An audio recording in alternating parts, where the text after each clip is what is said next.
নমস্কার বন্ধুরা, সানি রাজিয়ার হেসেলে আপনাদেরকে স্বাগত জানাই। আজকে আমরা বানাচ্ছি মালাই টিক্কা কাবাব। তা মালাই টিক্কা কাবাব বানাতে কীরকম আমরা প্রস্তুতি নিচ্ছি, কিভাবে সেটাকে তৈরি করছি, চলুন দেখে নেওয়া যাক। প্যানেতে গোটা গোলমরিচ নিয়ে সামান্য একটু তাতিয়ে নিলাম, নিয়ে গরম হয়ে গেলে সেটা ঠান্ডা করে মিক্সিতে পেস্ট করে নেব। খুব মিহি পেস্ট করব না, দানা দানা থাকবে। তারপরে পরিমাণ মতো কাঁচা লঙ্কা নিয়ে সেটাও পেস্ট করে নেব। অন্য একটা পাত্রে টক দই, ফ্রেশ ক্রিম, পাতিলেবুর রস, যারা যেরকম টক খাবেন সেই অনুযায়ী লেবু নেবেন। লেবু, টক দই এই দুটোই নিজেদের স্বাদ অনুযায়ী নিতে হবে। পরিমাণ মতো নুন, তারপর কাঁচা লঙ্কার পেস্টটা দিয়ে দেব। তারপরে দেব লঙ্কার গুঁড়ো, এটাও পরিমাণ মতো যারা যেরকম ঝাল খাবেন সেই অনুযায়ী দেবেন। জিরে গুঁড়ো আর গরম মশলার গুঁড়ো দিতে হবে গোলমরিচ যেটা ক্রাশ করে রেখেছিলাম সেটা। অনেক কিছুই উপকরণ লাগে, নাহলে টেস্টটা ঠিক আসে না। আর ঘরোয়া পদ্ধতিতে করছি একদমই।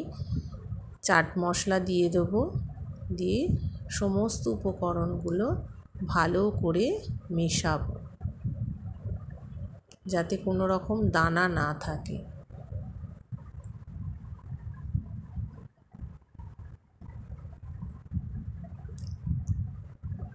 তারপরে দেব চিলি ফ্লেক্স, চিলি ফ্লেক্স দিয়েও ভালো করে মিশিয়ে নিতে হবে মশলাটার সাথে।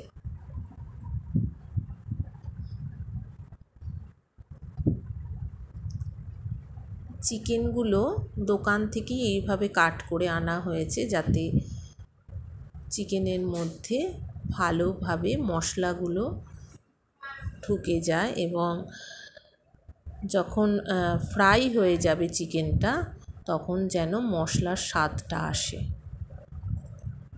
ভালো করে হাতে স্পর্শে, এগুলো চামচে করে বা স্পুনেতে অত ভালো হয় না যতটা হাতে মাখানো যায় ভালোভাবে। দেখতে খারাপ লাগে বটে, কিন্তু হাতে মাখালেই এটা বেশি ভালো হয়। তারপরে এতে দিয়ে দেবো কাসুরি মেথি, দিয়ে ভালো করে মিশিয়ে নিতে হবে। এটাও প্রত্যেকটা চিকেনের গায়ে বেশ ভালো করে চেপে চেপে মশলাগুলো মাখিয়ে দিতে হবে, তবে খেতে বেশ সুন্দর হবে। এবার রেস্টে রেখে দেব, যতক্ষণ পারা যায় রেখে দিলে ভালো হয়। আমি ঘন্টাখানেক মতো রেখেছি। তারপর প্যানেতে বাটার আর সাদা তেল দেব, দিয়ে ভালো মতো গরম হয়ে এলে একটা একটা করে দিয়ে, এটা প্রথমে জোর আঁচে দেব, তারপর ফ্লেমটাকে আস্তে করে দেব, নাহলে ভেতরটা কাঁচা থাকবে, সেদ্ধ হবে না ভালো মতো।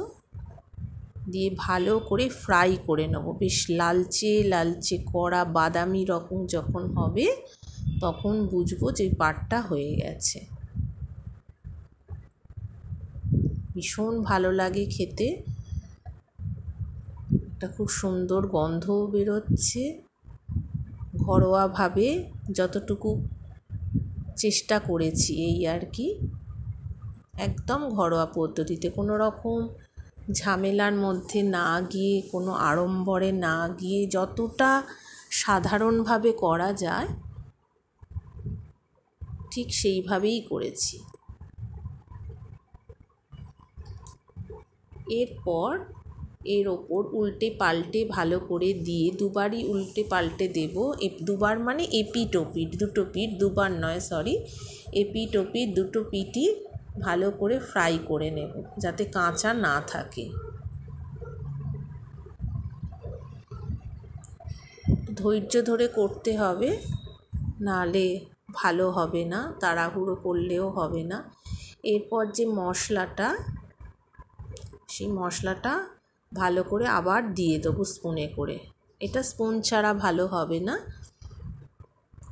দিয়ে ওটা উল্টিয়ে দেবো, ওই পিঠটা দিয়ে হতে দেবো। যেহেতু মালাই টিক্কা কাবাব, তাই চিকেনগুলোর ওপর আর এক পরত মালাই দেয়া হলো। চরবর চরবর করে যেমন হচ্ছে, তেমনি স্বাদটাও কিন্তু অসাধারণ হবে মনে হচ্ছে গন্ধটা শুঁকে। ভীষণ লোভনীয় একটি খাবার। হয়ে গেছে আমাদের আজকের রান্না মালাই টিক্কা কাবাব। কেমন লাগলো অবশ্যই জানাবেন, আর পারলে কমেন্ট করবেন। পারলে কেন, অবশ্যই করবেন, তবে না ভালো লাগবে। আর কে কোথা থেকে দেখছেন অবশ্যই জানাবেন প্লিজ।